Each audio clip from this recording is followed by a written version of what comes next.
pangarap niyang ano. Ito na yung family.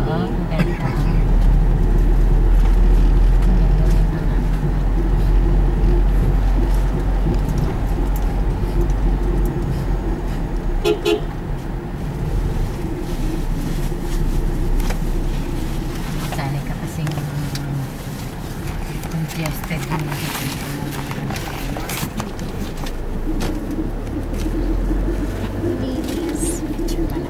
Nagawa ni Claire. Dito kami dumaan. Ano ba kayo dito? Ano mo yung ilog malinis? Yan. Sabi ko kay Kyla, baba siya dyan eh. Sure daw. So ito na yung isang bridge na junction bridge po ito.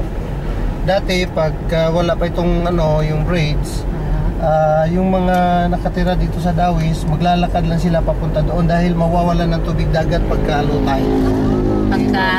Pag low tide, parang mababaw lang yung tubig. Kaya yung iba maglalakad lang papunta doon sa city pagka meron silang gustong bilhin. Karugtong punong dagat. Oh, ito yung map. Karugtong yan. Pag minsan yung iba nag-jet ski, dito sila dumaan, papunta silang pier. Doon sa bandang dulo yung pier na yon. And then paikot sila, papunta sa babalik din sa Panglao. Itong area to, pang anong Ito papaano